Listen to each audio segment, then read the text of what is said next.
Well, good morning and welcome to another Thursday blog. It's good to have you join me this way on Thursday, July 16th, 2020.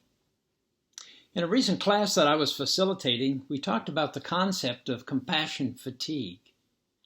Normally, compassion fatigue is defined as the physical and mental exhaustion and even emotional withdrawal experienced by those who care for the sick or the traumatized people over an extended period of time. We've seen that experience recently in some of the healthcare workers, as well as some of the first responders as they have battled the issue of our present pandemic of COVID-19.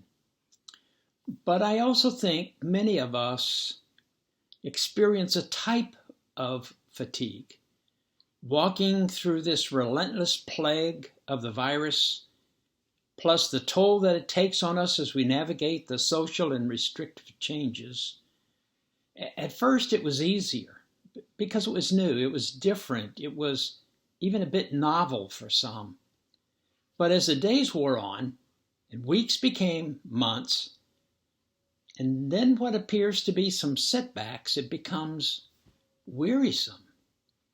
We started well, connecting with one another by phone, email, text.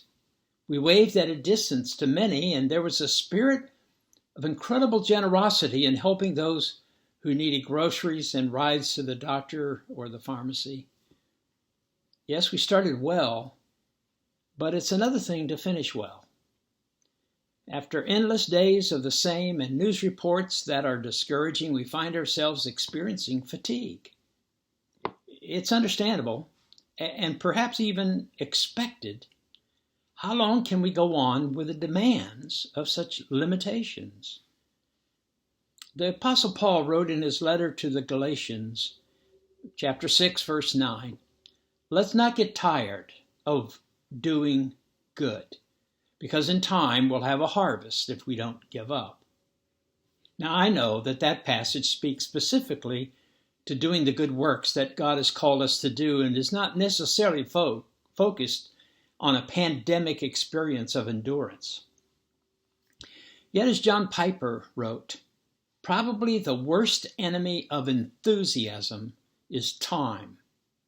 We can translate that to say we can stand anything for a short period of time, but soon the patience wears thin, we start to feel fatigued, we're weary, and there it is, weary in well-doing.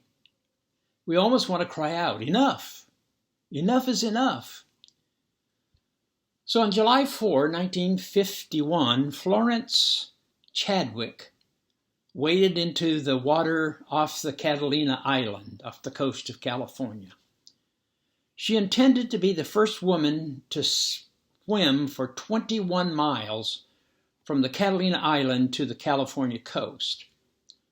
Long-distance swimming was not new to her. She had been the first woman to swim the English Channel in both directions. The challenge that day, though, in July 4th, 1951, was not so much the distance, but the bone-chilling waters of the Pacific. Making things more difficult, a dense fog had come in over the entire area and was so thick that she could hardly see the boats in front of her or behind her. The boats were there to help keep her on course and as well to keep the sharks away. Her mother was in the front boat and her trainer was in the back boat with a few others. She swam on, never seeing further than the boat ahead.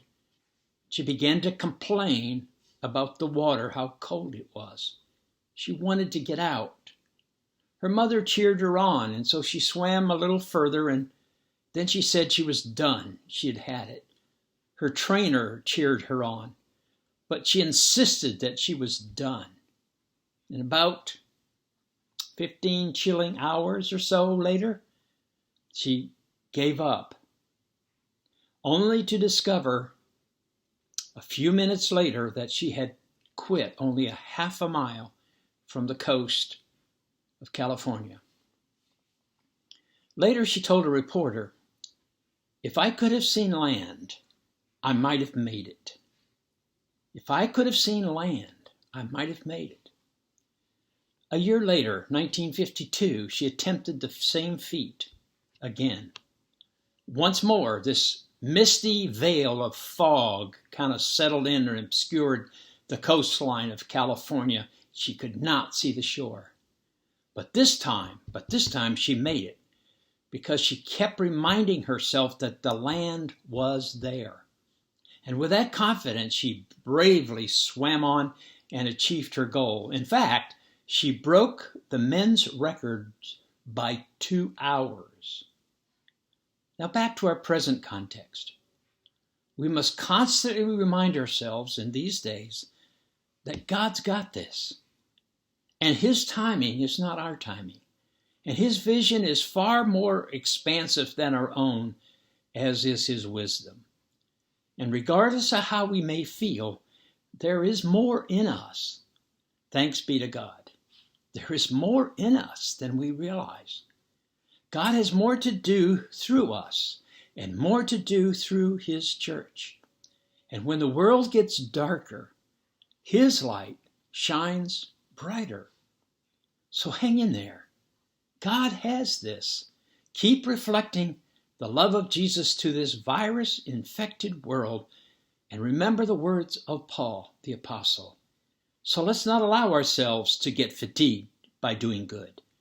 At the right time, we will harvest a good crop if we don't give up or quit. May God bless you as you continue to hang in there. Amen.